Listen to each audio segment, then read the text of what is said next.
Video like जरूर कर लीजिए और ऐसे वीडियो लगातार फ्री में पाने के लिए चैनल को तुरंत सब्सक्राइब कर लीजिए और बेल आइकन को जरूर टैप कर लीजिए ताकि आगे भी सारे वीडियो आपको मिलते रहे। यूट्यूब में फॉलो करते हैं तो प्लीज ये वाला फ्री टेलीग्राम चैनल जरूर ज्वाइन कर लीजिएगा। सारे नोटिफिकेशन सारे अपडेट यहीं पे आते हैं, ध्यान रखिए। आरओ 2023 की 411 वैकेंसीज पर अब री एग्जाम प्रीलिम्स वाला 22 दिसंबर को होना है। इसके बाद आपका मेंस एग्जाम होगा। आरओ 2023 की वैकेंसी वाला मेंस की तैयारी के लिए अभी आप जुट सकते हैं। अगर आप प्रीलिम्स का सिलेबस कंप्लीट कर चुके हैं, कॉन्फिडेंट महसूस कर रहे हैं, तो मेंस के लिए आपको लगना चाहिए, क्योंकि प्रीलिम्स के बाद, इस बार के प्रीलिम्स के बाद ज़्यादा समय मेंस के लिए मिलने नहीं वाला है।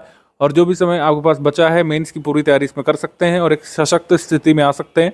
आरओ मेंस की तैयारी के लिए स्टडी फॉर सिविल सर्विसेज का लेटेस्ट पेड ग्रुप शुरू हुआ 3 जुलाई 2024 से। आप इसमें एडमिशन लेकर के आरओ मेंस की तैयारी अभी से करना शुरू कर सकते हैं। इनकी विन नंबर्स पर कॉल करके, व्हाट्सएप करके अधिक जानकारी आप प्राप्त कर सकते हैं ग्रुप के बारे में। जो लोग हमारे 3 जुलाई वाले ग्रुप में आए, ये आपका स्ट्रैटेजी वीडियो है, इसको शुरू से लेकर आखिर तक देखिएगा। जरूरी बातें आरओ मेंस पेपर संबंधित इसमें बताई गई हैं। ग्रुप में कैसे कैसे आपको टास्क यानी कि अभ्यास कार्य कराए जाएंगे, क्या क्या आपको मिलेगा, किस किस तरीके से आपको अपनी उत्तर पुस्तिका चेक करानी है और किस किस तरीके से हम तैयारी करेंगे, पूरी बात इस वीडियो में करने वाले हैं। आरओ का एग्जाम पैटर्न इस तरीके का है। ऑफिशियल नोटिस से मैंने इसको लिया है। प्रारंभिक परीक्षा सबसे पहले यहाँ पे होती है, जो हुई भी थी 11 फ़रवरी को, तो ज़्यादा इसके बारे में बताने की जरूरत नहीं। 2 पेपर होते हैं, कुल मिलाकर अंक हो जाते हैं 200 और उसमें से आपकी post wise category wise cut off बनती है। कट ऑफ जो लोग पार करते हैं वही लोग मेंस के लिए एलिजिबल होते हैं, उनका अलग से फॉर्म फिलअप होता है। प्रीलिम्स के दोनों ही पेपर ऑब्जेक्टिव फॉर्मेट में होते हैं और 1/3 की नेगेटिव मार्किंग इसमें होती है। Post wise category wise cut off जिनका निकलता है वो फिर मुख्य परीक्षा के लिए एलिजिबल हो जाते हैं। मुख्य परीक्षा 2 दिवस में कंप्लीट होती है। सामान्य अध्ययन 120 अंक का इसमें आता है। सिलेबस बिल्कुल रहता है सामान्य अध्ययन प्रीलिम्स वाले जैसा।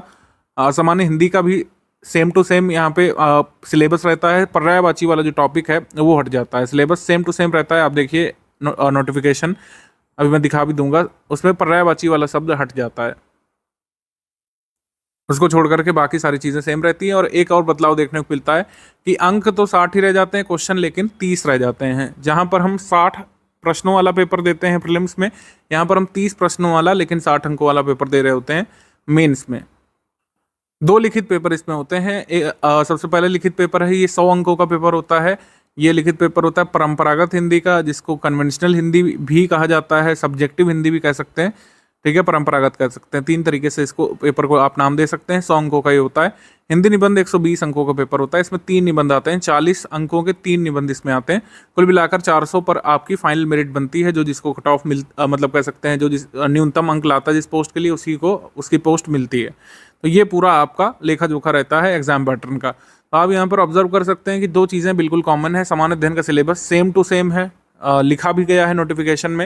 ऑफिशियल नोटिस जो आया था 2023 में आरओ का, उसमें क्या लिखा हुआ है? मुख्य परीक्षा हेतु परीक्षा योजना पाठ्यक्रम इस प्रकार है। सबसे पहला है सामान्य अध्ययन प्रारंभिक परीक्षा जैसा, मतलब बिल्कुल प्रारंभिक परीक्षा वाला इसमें सिलेबस रहता है। क्वेश्चन बदल जाएंगे, करंट अफेयर थोड़ा सा अपडेट करना पड़ेगा, क्योंकि प्रीलिम्स के कुछ महीने बाद मेंस होता है, 2-3 मंथ बाद मेंस होता है। 100 दिवस का समय जनरली आपको मिलता रहा है आरओ प्रीलिम्स के बाद, लेकिन अब चूंकि सब चीज़ें बदल गई हैं तो हम ये नहीं कह सकते कि प्री के बाद कितना समय मिलेगा। तो आपको मेंस की प्रिपरेशन करने लगना चाहिए अगर आप अच्छी खासी प्रीलिम्स की सामान्य अध्ययन और हिंदी की प्रिपरेशन अगर कर चुके हैं तो जवाब आपको मिल चुका होगा कि प्रिपरेशन करनी चाहिए अभी से आरओ मेंस की या फिर नहीं। सामान्य हिंदी और आलेखन ये सेकंड खंड है, तो इसमें परंपरागत पहले यहाँ पे लिखा हुआ है, इसका सिलेबस अभी यहाँ पे दिया हुआ है। पूर्णांक यहाँ पे 100 होते हैं और ये पूरा सिलेबस बताया गया। 2.5 घंटे का लिखित पेपर इसमें होता है। और जैसा मैंने बताया था, ऑब्जेक्टिव जो है पूर्णांक यहाँ पे 60 रह जाते हैं, लेकिन यहाँ पे क्वेश्चन कितने रह जाते हैं? 30 यहाँ पे क्वेश्चन रह जाते हैं। देखिए यहाँ पे गिनेंगे आप, 30 क्वेश्चन रह जाएंगे, पूर्णांक यहाँ पे 60 रह जाएंगे और आपको पर्यायवाची यहाँ पर सिलेबस में देखने को नहीं मिल रहा है। पर्यायवाची हट करके केवल विलोम, वाक्य और वर्तनी शुद्धि, अनेक शब्दों के लिए एक शब्द, तत्सम और तद्भव, विशेषण विशेष रह जाएगा यहाँ पे। और हिंदी निबंध में आप देखेंगे 120 अंकों का लिखा हुआ है। 3 प्रश्न होंगे, यानी 3 निबंध कुल मिलाकर लिखना होगा। दी गई समय सीमा में, दी गई शब्द सीमा के भीतर आपको लिखना पड़ेगा। शब्द सीमा लिखी हुई है, 600 शब्दों का इसमें आता है। यूपीपीएससी मेंस में 700 शब्दों का आता है, इसमें 600 शब्दों का आता है। ये हिंदी निबंध ध्यान रखिएगा। ये कई लोग अलग से पूछते हैं, खासकर फ्रेशर्स की, क्या हम इसको इंग्लिश में लिख सकते हैं सर? तो उत्तर है नहीं, ये हिंदी का निबंध है, इसको हिंदी में ही लिखा जाएगा। तो चलिए सिलेबस भी डिस्कस कर लेते हैं। पहले 2 पेपर जो ऑब्जेक्टिव है उनका सिलेबस तो प्रीलिम्स वाला रहेगा। पर्यायवाची शब्द जो है हट जाएगा ऑब्जेक्टिव हिंदी के पेपर से। सब्जेक्टिव हिंदी में क्या आता है? सब्जेक्टिव हिंदी में 100 अंकों का पेपर होता है, तो 21 अंक का पहला प्रश्न होता है। दिए गए गद्यांश का शीर्षक लिखना, सारांश लिखना, 3 रेखांकित अंशों की व्याख्या लिखना। इसको आप ओरिजिनल क्वेश्चन पेपर को देखेंगे तो और अच्छे से समझ पाएंगे क्या किस तरीके से आता है। सरकारी पत्र का सारणी रूप में सार लेखन करना, ये बहुत स्कोरिंग पोर्शन होता है, 15 मार्क्स का ये होता है और बहुत आसानी से ये कंप्लीट कर लिया जाता है क्वेश्चन।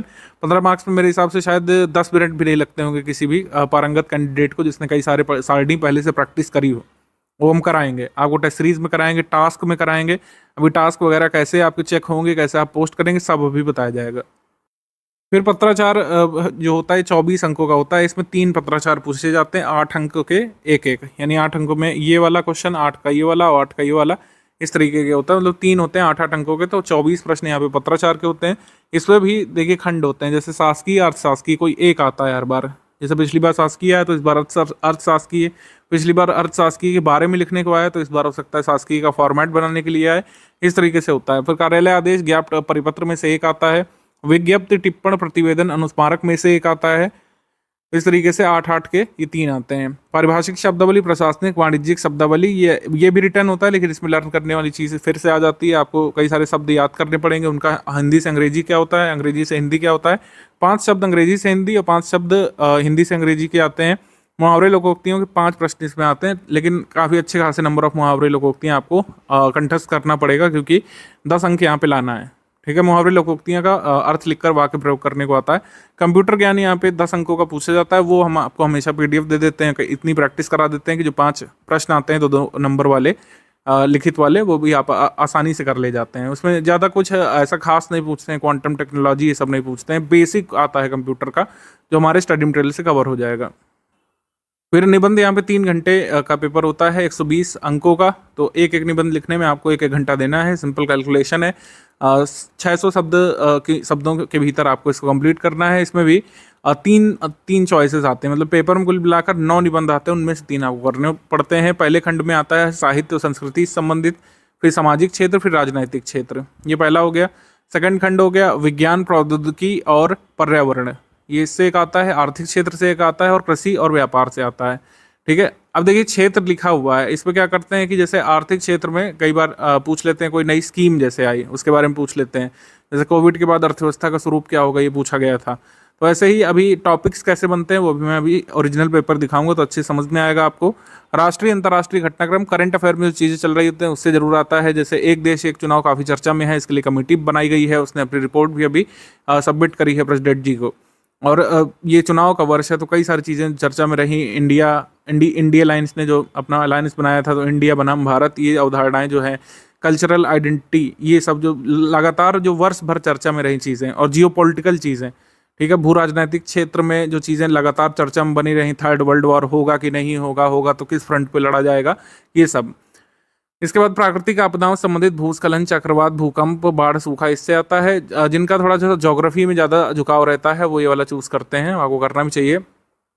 और तीसरा है राष्ट्रीय विकास योजनाओं के बारे में आता है। राष्ट्रीय विकास योजनाओं में जो लगातार चल रही होती, चर्चा में होती, जैसे भारत में खाद्य सुरक्षा के लिए जो लगातार आप देख रहे हैं 2020 के अप्रैल से लगातार फ्री राशन दिया जा रहा है लोगों को, तो ये लगातार चर्चा का विषय बना रहता है कि क्या इसे जारी रहने दिया जाना चाहिए या फिर इसे बंद कर देना चाहिए। अब तो गवर्नमेंट ने इसको बहुत स्ट्रक्चर्ड कर दिया है स्कीम को, जो खाद्य सुरक्षा के लिए चलाई गई है।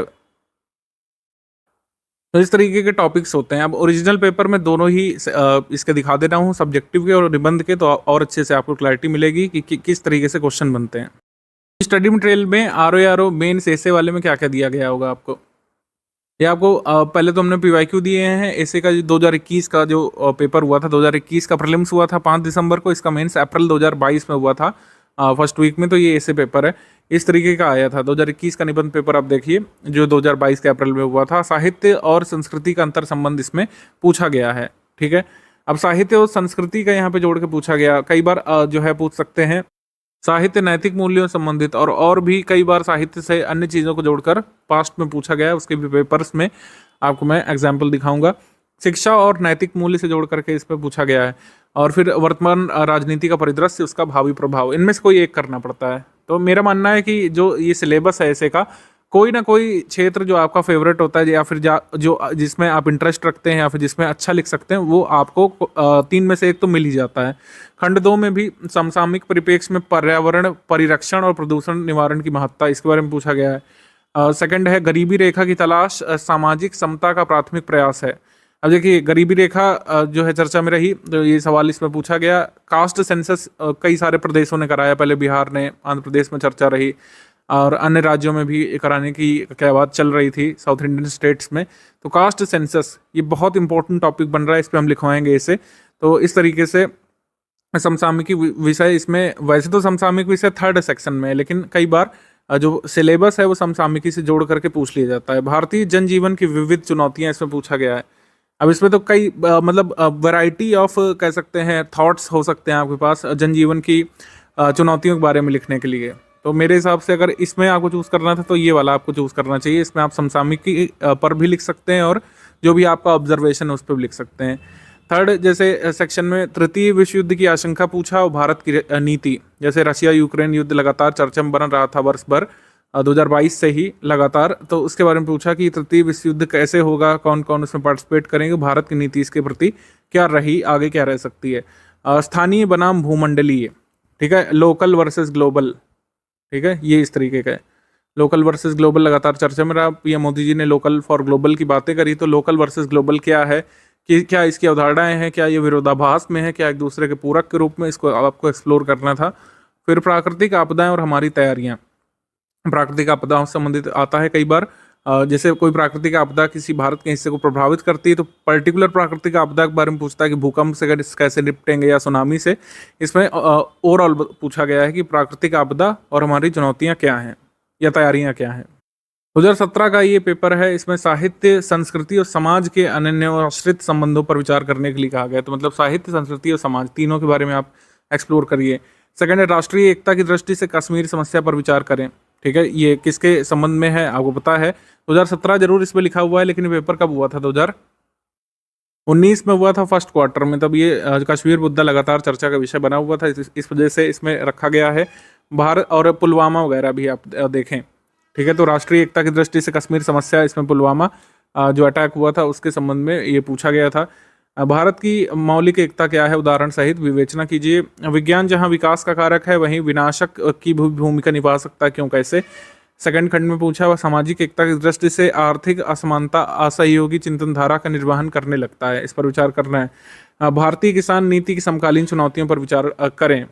भारतीय किसान आंदोलन तो लगातार चर्चा में रहा था, पिछले 2 बार से हो चुका है, तो किसान आंदोलन या फिर किसानों की समस्याओं पर एक बार फिर से द्वितीय खंड में आने की उम्मीद है, इस पर भी लिखवाया जाएगा आपको।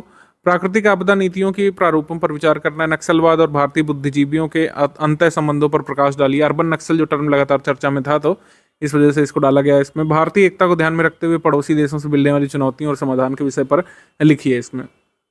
2016 का जो री एग्जाम हुआ था 2020 में, उसमें ये जो पूछा गया था साहित्य समाज की पुनर्सृष्टि, इस पर लिखना था।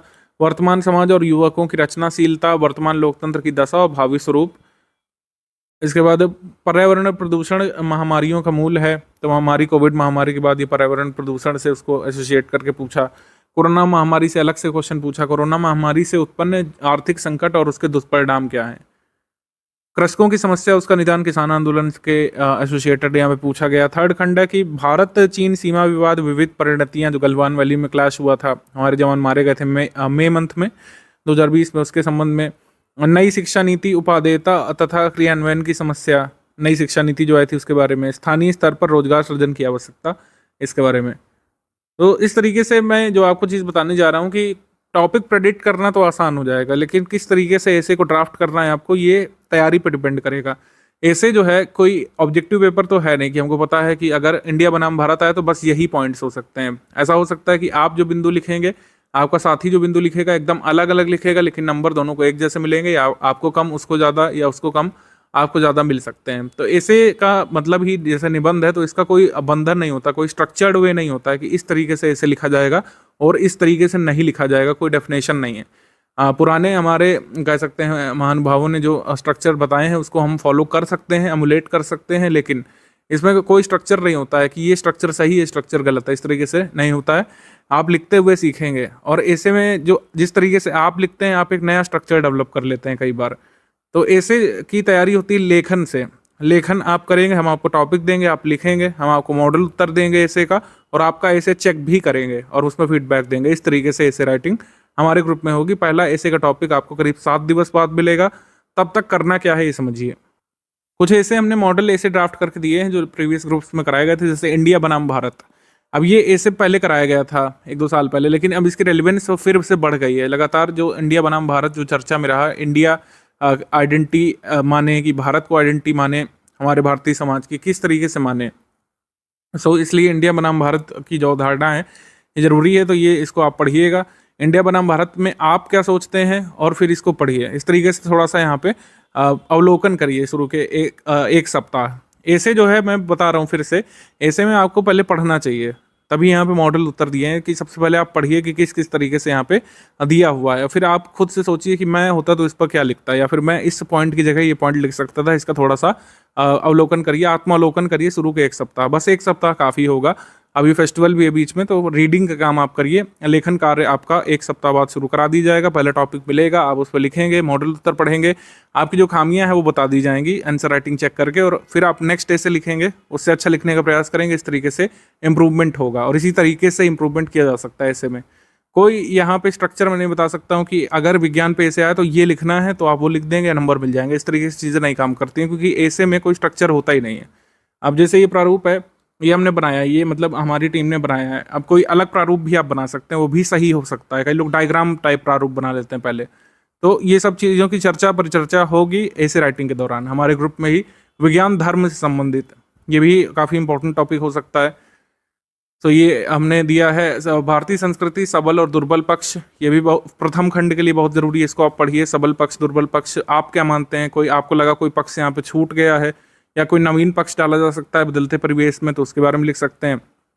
इसके बाद भारत में सुशासन, गुड गवर्नेंस पर लगातार बात हो रही है। जो second term PM Modi ji सर्व करके खत्म कर रहे हैं, इसमें गुड गवर्नेंस पर बात हुई है। मिनिमम गवर्नमेंट, मैक्सिमम गवर्नेंस पर बात हुई है, तो वो क्या है, ठीक है, तो इसके बारे में है। मतलब कई सारे एकदम इम्पोर्टेंट टॉपिक तो हमने दिए। भारत में आपदा प्रबंधन, ये तो कई तरीके से एक्सप्लोर किया जा सकता है।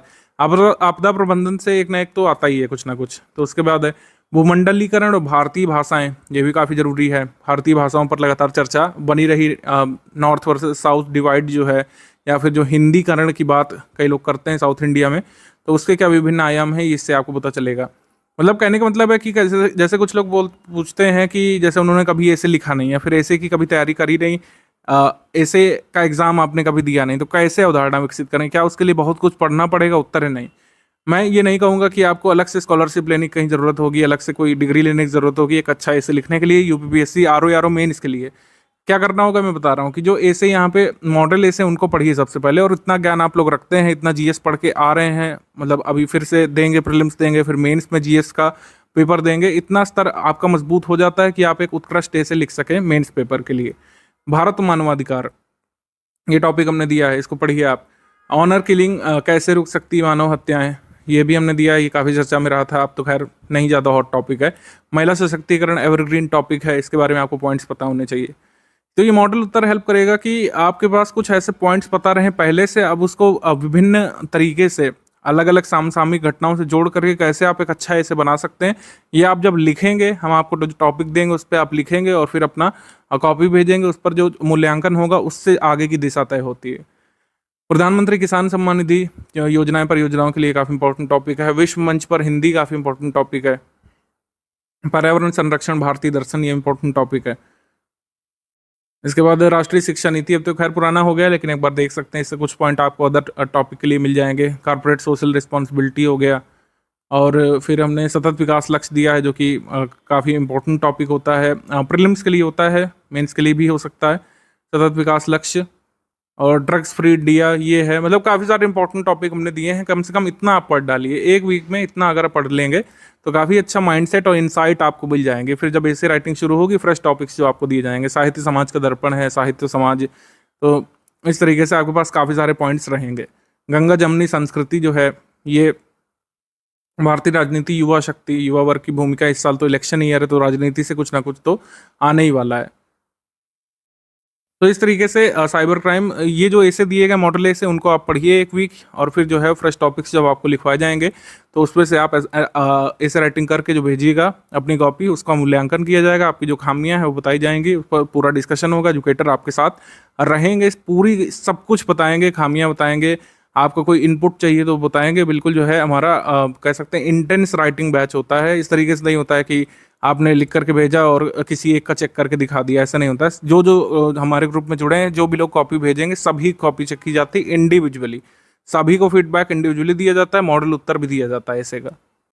ऐसे के ग्रुप के अलावा जो लोग हमारे परंपरागत राइटिंग के ग्रुप में आए हैं तो अध्ययन सामग्री में उनको सिंगल पीडीएफ दिख रही होगी और यही पीडीएफ जो है अंत तक रहेगी।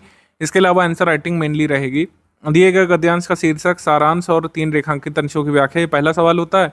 तो इसमें कुछ उदाहरण हमने दिए हैं क्योंकि उदाहरण ही यहाँ पर अध्ययन सामग्री के तौर पर दिए जा सकते हैं, बाकी सारे तो आपकी चेकिंग करके सुधारा जाएगा। पहले क्वेश्चन में जो आंसर लिखने की जो आपकी कला है उसको सुधारेंगे आंसर राइटिंग चेकिंग के दौरान ही, क्योंकि जो गद्य आयोग पूछेगा वो किसी को पता नहीं है। अनलेस पेपर आउट ना हो जाए किसी को नहीं पता चलेगा कि कौन सा गद्य आपको पेपर में देखने को मिलने वाला है। आपकी तैयारी होनी चाहिए कि कैसा भी गद्य आ जाए। जैसे आयोग गद्य पूछता है, जितना जो स्तर रहता है कठिनाई का, या फिर गद्य जितना कॉम्प्लिकेटेड होता है, जितने शब्दों का होता है, उसी के अनुरूप हम पूछते हैं। हमारी टीम पूरे वर्ड काउंट करती है पिछले साल के पेपर्स में कि कितने शब्दों का गद्य पूछा गया, उसी हिसाब से फिर गद्य डाला जाता है। आपको टास्क दिया जाता है, आप उसमें लिख करके भेजते हैं, उसमें बताया जाता है क्या चीज़ें आपने मिस कर दी, बाकायदा मॉडल उत्तर भी मिलता है आपको। तो गद्य पता नहीं चलेगा हमको पहले से कि आयोग कौन सा गद्य पूछेगा, लेकिन जो भी गद्य आएगा उसमें आप अच्छे से कर लेंगे अगर आपने अच्छे से प्रैक्टिस करी हो। दिए गए सरकारी पत्र का साड़ी रूप में सार लेखन करना है, तो ये तो सबसे इजी क्वेश्चन मैं इसको मानता हूँ। एक बार आप फॉर्मेट समझ गए तो 15 मार्क्स का ही आता है और बड़ी जल्दी आप इसको हल कर लेंगे। थर्ड जो कॉलम है उसमें किस तरीके से पत्र को समराइज किया जाता है, इसमें लोग कई बार समस्या महसूस करते हैं। तो समस्या कुछ ऐसी होगी नहीं, आप 1-2 बार फॉर्मेट बनाएंगे और हम आपको फीडबैक देंगे, उसमें अपना फॉर्मेट का मॉडल उत्तर देंगे तो उससे आप समझ जाएंगे। पत्राचार 24 मार्क्स का आता है, 8-8 के 3 आते हैं। पत्राचार में बस फॉर्मेट की दिक्कत कुछ लोगों को होती है, मैं आपको बता दूं, ये एक बार देख लीजिए आप। इसलिए फॉर्मेट यही फॉलो होगा जो हमने यहाँ पे बना के दिए हैं, ठीक है। जो ये शासकीय पत्र का जो फॉर्मेट है वो यही होता है जो स्टडी फॉर सिविल सर्विस की इस पीडीएफ में गिवन है। इधर उधर कहीं से भी देख रहे हैं अगर आप, तो सिर्फ उसमें पता नहीं किस उद्देश्य से गलत बना के दिया जाता है, लेकिन वो गलत फॉर्मेट है। ये पत्र हमने लिखे नहीं है, पहली बात तो। ये ऑफिशियल पत्र हैं जो उत्तर प्रदेश के किन्हीं सरकारी ऑफिशियल्स ने एक दूसरे को लिखा है, तो उसी को हमने डायरेक्टली ले लिया है जिससे ऑथेंटिसिटी बनी रहे फॉर्मेट की। ये जो है ये ओरिजिनल पत्र है, लेटर हेड पे लिखा गया है, तो इसी तरीके से अर्थशास्त्री लिखा जाता है जैसे यहाँ पे हमने दिखाया है। और जो है अर्थशास्त्री का लिखित प्रारूप अगर आप बनाएंगे तो इस तरीके से बना सकते हैं, यही फॉर्मेट फॉलो होगा। अर्थशास्त्री का जो फॉर्मेट हमने बनाया है यही सही है, बाकी हर जगह बुक में गलत दिया हुआ है, ये मान के चलिए आप। अगर ऐसा नहीं बनाए तो गलत दिया हुआ है, सिंपल बात है।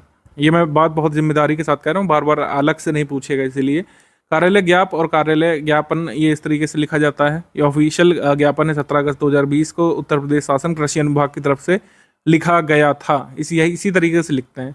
अब जैसे ये है, ये प्रतिलिपि निम्नलिखित को प्रेषित है, इन्होंने 8 लोगों को प्रेषित किया है। जरूरी नहीं कि आप 8 लोगों को प्रेषित करें, आप जो है 2 लोगों को कर सकते हैं, 3 लोग कर सकते हैं, सिंपल।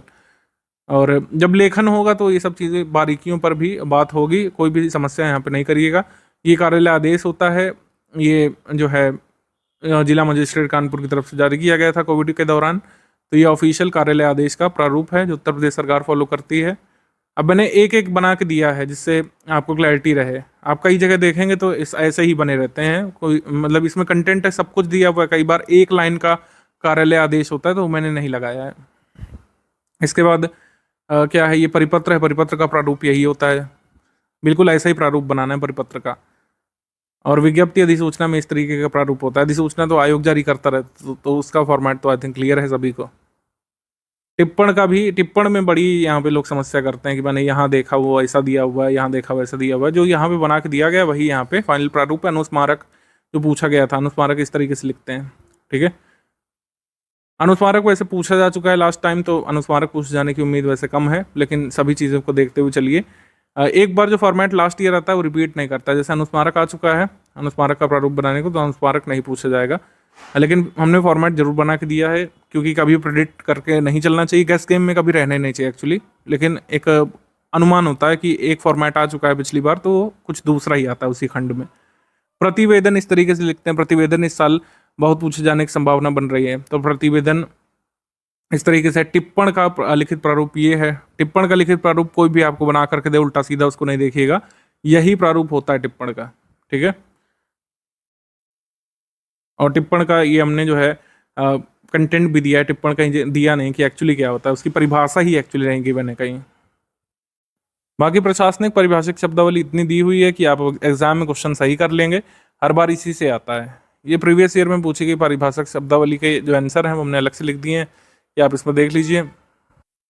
बाकी मुहावरे लोकोक्ति हैं जितना इसमें दिया है उतना ही याद कर लीजिए, वो सफिशिएंट होगा। कंप्यूटर ज्ञान जितना हमने दिया है वो सफिशिएंट है। इसमें कई सारे जो इंपॉर्टेंट प्रश्न है वो टेस्ट सीरीज में ही हम करा देंगे, टास्क में करा देंगे, जिससे वो रहे आपके पास। जैसे एआई इस बार काफ़ी चर्चा में है, मशीन लर्निंग, इन सभी के प्रश्न हम करा देंगे। मॉडल प्रश्न पत्र जरूर देखिए, अभी एक सप्ताह जब तक आंसर राइटिंग नहीं शुरू हो रही है, और पिछले वर्षों के प्रश्न पत्र जरूर देखिए, ये एकदम लास्ट में गिवन होगा। ये लास्ट टाइम पेपर जो हुआ था 2022 में हुआ था, अप्रैल मंथ में, आर 2021 का मेंस, तो इसमें ये पेपर पूछा गया था परंपरागत का। इसमें जो पहला प्रश्न होता है 3 अंक का, 6 अंक का, 12 अंक का प्रश्न इसमें होता है। पहला प्रश्न में मतलब 3 खंड होते हैं, 3 भाग होते हैं उसके, कह सकते हैं। गद्य अवतरण का उपयुक्त शीर्षक लिखिए, गद्य अवतरण का सारांश लिखिए, गद्य अवतरण के रेखांकित अंशों की आपको व्याख्या करने को आता है। व्याख्या करने को ये 12 मार्क्स का आता है, क्योंकि 3 रेखांकित होते हैं, कभी कभी 2 होते हैं, कभी कभी 3 होते हैं, तो इसमें 3 हैं तो 4-4 अंकों के हैं, इसको आपको व्याख्या करना पड़ता है। फिर ये टैबुलर फॉर्म में इसको लिखना पड़ता है, 15 मार्क्स का। ये सबसे इजी क्वेश्चन मैं इसको मानता हूँ, क्योंकि पत्र बना रहता है और कंटेंट भी देखिए कितना है, आई थिंक 2-3 लाइन का है, इसको आपको समराइज कर देना है लास्ट कॉलम में। इसके बाद ये जो है पत्राचार, जैसे अभी अर्थशास्त्री पूछा गया लास्ट टाइम, इस बार शासकीय से प्रश्न बनने की संभावना रहेगी, या फिर ऐसा हो सकता है कि इसमें कहें कि फला व्यक्ति खुद को मान करके फला व्यक्ति को अर्थशास्त्री पत्र लिखिए। कार्यालय आदेश पूछ चुके हैं, तो कार्यालय ज्ञाप और परिपत्र इस बार बहुत जो है इंपॉर्टेंट रहेंगे। विज्ञप्ति पूछी जा चुकी है, तो इसमें जो है इंपॉर्टेंट रहेगा कि आपसे अधिसूचना हो सकता है पूछ लें, अधिसूचना का प्रारूप बनाने के लिए आ जाए, किसी सिनेरियो को दे करके अधिसूचना लिखने के लिए आ सकता है। टिप्पण के बारे में आ सकता है, टिप्पण इस बार काफ़ी मैं एक्सपेक्ट कर रहा हूँ, लेकिन सभी तरीके के फॉर्मेट की प्रैक्टिस आपको कराई जाएगी, जो भी आना होगा वो आ जाएगा। Proviso, bylaw, abandonment, corrigendum, cadre, इन सब का अर्थ पूछा गया है। फिर उल्लंघन, अनुलग्नक, विधानकारी, संधि, प्रत्युत्तर, इनके बारे में पूछा गया है। टाट बाहर आना, तालू में दांत जमना, ये सब मुहावरे 5 पूछे गए हैं। आप कंप्यूटर के प्रश्न देखिए, कंप्यूटर के प्रश्न देखिए किस तरीके के हैं, बहुत बेसिक प्रश्न है। इंटरनेट ब्राउजर क्या है, मेमोरी कितने प्रकार की होती है, HTTPS क्या है, ऑपरेटिंग सिस्टम से क्या अभिप्राय है, लोकप्रिय ऑपरेटिंग सिस्टम का उदाहरण भी लिखना है, सिंपल। फिर ये पेपर 2017 वाले का है। 2017 वाले में देखिए क्या फॉर्मेट पूछा है। फॉर्मेट हर बार बदल बदल के आते हैं, जैसे फॉर्मेट इस बार आपसे पूछा था अर्थशास्त्री का, और फिर लिखित प्रारूप यहाँ पे पूछा गया था। एक फॉर्मेट का विज्ञप्ति का आशय स्पष्ट करते हुए उसके प्रारूप की रूपरेखा लिखिए। ये 2016 का री एग्जाम जो 2020 में हुआ था, इसमें जो फॉर्मेट पूछे गए थे वो कौन वाले? हाँ, शासकीय पत्र का पूछा गया था, अनुस्मारक का पूछा गया था, और कार्यालय आदेश और परिपत्र में अंतर बताना था। और ये हिंदी अंग्रेजी के शब्द थे, और ये कंप्यूटर के प्रश्न थे। तो ये हो गए आपके जो पेपर ओरिजिनल वाले हैं, और ये हमारे परंपरागत के मॉडल पेपर हैं, ठीक है। ये मॉडल उत्तर जरूर पढ़ते रहिए 1 वीक तक, जब तक आपकी प्रैक्टिस शुरू नहीं होती है। इसमें हमने वैसे ही बनाया हुआ है जैसे आपका पेपर आता है 3 अंक का, 12 अंक का, और फिर जो है 6 अंक का प्रश्न, फिर इसके बाद आपका 15 अंकों का सरकारी पत्र का सारणी रूप में सार लेखन इसमें पूछा गया है। ये पत्र है, अब इसका जो है सार लेखन करना है। और फिर जो 3 फॉर्मेट पूछे गए हैं, समाचार पत्र हिंदी जागरण द्वारा प्रकाशित किए गए विज्ञापनों में लंबित बीजकों का बकाया भुगतान किए जाने के संदर्भ में शिक्षा निदेशक उत्तर प्रदेश को अपने जिले के बेसिक शिक्षा अधिकारियों को एक सरकारी पत्र लिखिए। स्वयं को जिला शिक्षा अधिकारी जयेंद्र खत्री मानते हुए जोगेंद्र प्रसाद को रिश्वत लेने की सूचना प्राप्त होने और प्रमाणित होने पर सिविल सेवा वर्गीकरण नियंत्रण और अपील अधिनियम के तहत नियम 9 के अनुसार उल्लंघन का आदेश जारी करें। समस्त कार्यालयों के स्तर पर प्रेषित यह आदेश कार्यालय आदेश ही है। तो ये 8 अंकों का।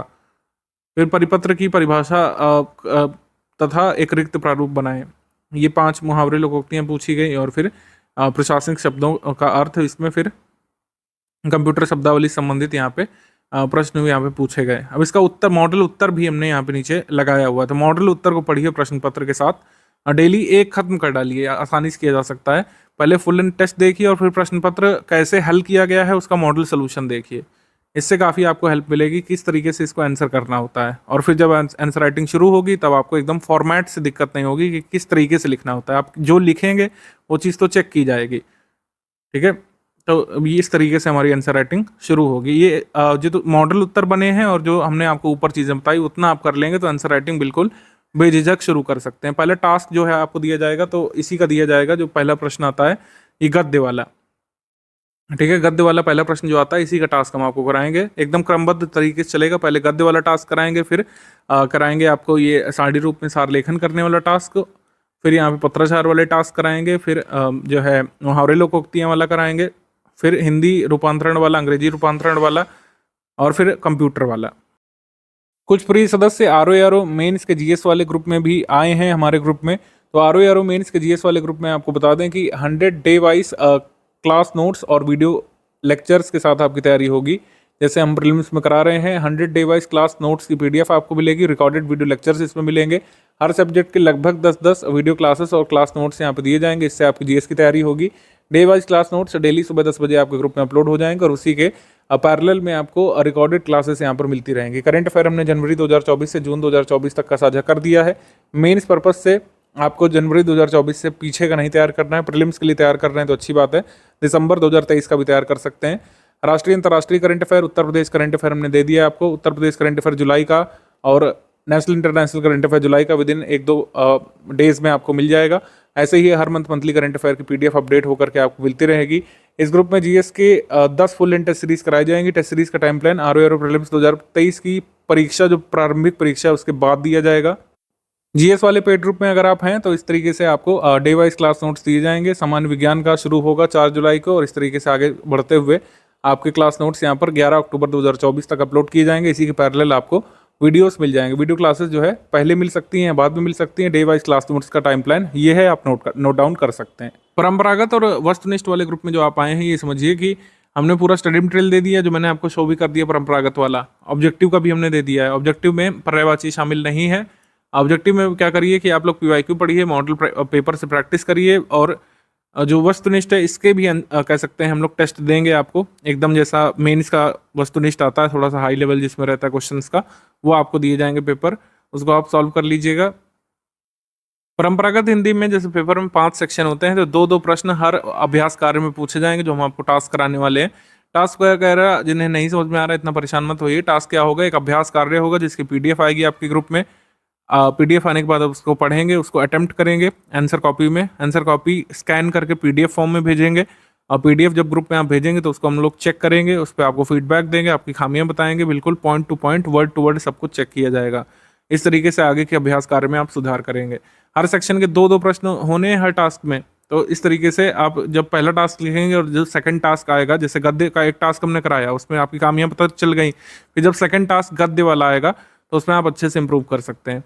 इतना ही नहीं, जैसे कमिटमेंट किया गया था आपसे ग्रुप अनाउंसमेंट के समय कि कन्वेंशनल हिंदी के 10 फुल लेंथ टेस्ट भी आपको प्रैक्टिस कराई जाएगी। 10 फुल लेंथ टेस्ट जैसा पेपर आता है 100 मार्क्स वाला, वो आपको मिलेगा टेस्ट पेपर लिखा हुआ। आप उसमें आंसर राइटिंग करेंगे, पूरा पेपर अटेम्प्ट करेंगे अच्छे से बैठ करके 2.5 घंटे में। फिर आप अपनी स्कैंड कॉपी हमको भेजेंगे, हम उसमें चेक करेंगे, आपको मार्क्स बताएंगे, आपकी जो खामियां हैं वो बताएंगे, ठीक है। और जो टेस्ट होगा उसका मॉडल उत्तर भी दिया जाएगा। अच्छा, जो ये टेस्ट है ये फ्रेश टेस्ट होगा, ऐसा नहीं कि जो पीडीएफ में टेस्ट लगा हुआ है वही टेस्ट आपको अटेम्प्ट करना पड़ेगा। वो आपकी नॉलेज के लिए, अंडरस्टैंडिंग के लिए है। 10 नए टेस्ट यहाँ पे कन्वेंशनल के कराए जाएंगे। ये टेस्ट कब होंगे, ये प्रीलिम्स के बाद होंगे। जो कन्वेंशनल हिंदी के जो आंसर राइटिंग वाले टेस्ट हैं वो प्रीलिम्स के बाद होंगे। प्रीलिम्स से पहले जो ये अभ्यास कार्य हैं जो आपको कमिट किए गए थे वो करा दी जाएंगे। वस्तुनिष्ठ प्रश्न वाले जो मतलब पेपर्स हैं वो आपको ग्रुप में मिल जाएंगे। परंपरागत वाले कह सकते हैं ग्रुप में वस्तुनिष्ठ वाले पेपर्स मिल जाएंगे, आप उसको सॉल्व कर लीजिएगा। निबंध के लिए जैसे हमने बताया कि अभी प्रीवियस ईयर पेपर हमने दे दिए हैं, 30 मॉडल ए से दे दिए गए हैं, जो 1 वीक आपको उसको अच्छे से देखना है, उसका अध्ययन करना है। और ऐसे राइटिंग में कोई ऐसा खास मटेरियल रहेगा नहीं। ये इसमें हम क्या करेंगे कि आपको टॉपिक देंगे ऐसे के, आप उसमें ऐसे लिख करके भेजेंगे हिंदी में अपनी उत्तर पुस्तिका में, और उत्तर पुस्तिका चेक करने के बाद आपको फीडबैक दिया जाएगा और जो भी ऐसे का टॉपिक दिया जाएगा उसका मॉडल उत्तर भी मिलेगा ग्रुप में, ठीक है। ये 1 सप्ताह में एक ऐसे का हमने अभी टारगेट रखा है, इसको आगे हम बढ़ा भी सकते हैं। कम से कम 30 नए ऐसे आपको कराए जाएंगे और ज़रूरत पड़ी तो इनकी संख्या बढ़ाई भी जा सकती है, क्योंकि हमारे पास काफ़ी समय बच रहा है। बाकी पेड क्विज ग्रुप है जो जीएस के 2 वस्तुनिष्ठ पेपर होने हैं, एक वस्तुनिष्ठ हिंदी का 30 प्रश्नों वाला और 120 प्रश्नों वाला जो जीएस का, उसके लिए अच्छे से प्रैक्टिस करते रहिए क्विज ग्रुप में। इसका लाभ आपको प्रीलिम्स में भी मिल सकता है। बाकी ग्रुप को लगातार फॉलो करते रहिए और इसमें कई सारी चीज़ें मैं आपको बताता रहूँगा। कई सारे लोग जो बिल्कुल ही नॉन टेक्निकल बैकग्राउंड से आए हैं, कई बार उनको पीडीएफ बनाने में दिक्कत होती है, तो उनको ये सब प्रोसीजर मैं बता दूंगा। पीडीएफ बनाना कोई बहुत रॉकेट साइंस अब रह नहीं गया है। जितने भी मोबाइल ऑपरेटिंग सिस्टम आते हैं सब में कुछ ना कुछ पीडीएफ बनाने वाला एप्लीकेशन होता है। आपको बस फोटो खींचनी रहती है और उसको अरेंज करना रहता है, पीडीएफ बन जाती है। आप पीडीएफ शेयर कर दीजिए हमको, ठीक है, और पीडीएफ फिर आपको चेक करके दी जाती है। जिस कोई भी समस्या होगी नहीं, सब कुछ पहले से बता दी जाएगा। आंसर राइटिंग टास्क देने के बाद कैसे क्या चेकिंग होगी वो सब बता दी जाएगा। बाकी कोई भी समस्या आप फेस कर रहे हैं तो आप अपने डाउट डिस्कशन वाले ग्रुप में पूछ सकते हैं। इसमें कोई भी आपका डाउट है आंसर राइटिंग मतलब आंसर राइटिंग ग्रुप में आप पूछे, कोई भी आपका डाउट है, आप पीडीएफ नहीं बना पा रहे हैं या फिर उसको स्कैन नहीं कर पा रहे हैं, भेज नहीं पा रहे हैं, जो भी समस्या है एडमिन आपकी हेल्प करेंगे। आंसर राइटिंग टास्क जब भेजा जाएगा तो मैं एक मेथड आपको बता दूंगा बहुत सिंपल, किस तरीके से आप लोग पीडीएफ स्कैन करके ग्रुप में भेज सकते हैं। उत्तर पुस्तिका कोई अलग से नहीं लेनी है, इसका फॉर्मेट मैं जरूर शेयर कर दूंगा आपको। तो चाहे तो आप प्रिंटेड पेपर्स में निकलवा लीजिएगा तो एक ज़्यादा अच्छा रहेगा कि हमारा लोगो वगैरह सब उसमें लगा रहेगा। तो एक कह सकते हैं उत्तर पुस्तिका की हम लोग शीट आपको शेयर करेंगे, उसकी कई सारे प्रिंट लेकर के आप लोग उसी में आंसर राइटिंग कर सकते हैं। ये तो आप सिंपल जो उत्तर लेखन वाली कॉपी आती है यूपीएससी वाली, उसको ले सकते हैं और उसमें आप उत्तर लेखन करके भेज सकते हैं। जब प्रथम टास्क आपको 1 सप्ताह बाद दिया जाएगा तो इन सब के बारे में ब्रीफ कर दी जाएगा पहले ही। बाकी जिनका भी डाउट है, कोई भी आपका जीएस के बारे में डाउट है, आप हिंदी वाले ग्रुप में पूछ लीजिए, ऐसे वाले ग्रुप में ऐसे का डाउट पूछेगा, कन्वेंशनल हिंदी वाले ग्रुप में ऑब्जेक्टिव का डाउट पूछ सकते हैं आप। इस तरीके से हमारा आगे ग्रुप चलेगा। तो आप लोग क्या करिए कि जो मैंने दो ही पीडीएफ आई हैं, एक तो ऐसे वाली आई है, एक कन्वेंशनल वाली आई है, उसके अलावा जीएस वाली है। तो जो लोग आंसर राइटिंग टास्क अटेम्प्ट करने वाले हैं 1 सप्ताह बाद जो मिलेगा, तो कम से कम जो 2 पीडीएफ आई हैं, ये सामान्य हिंदी वाली और कह सकते हैं कन्वेंशनल हिंदी वाली जो पीडीएफ आई है जिसमें मॉडल उत्तर दिया हुआ है, और जो ऐसे हमने दिए हैं 30 मॉडल ऐसे, उसको पढ़िए कम से कम 1 सप्ताह और उसके बाद आपकी आंसर राइटिंग शुरू कराएंगे।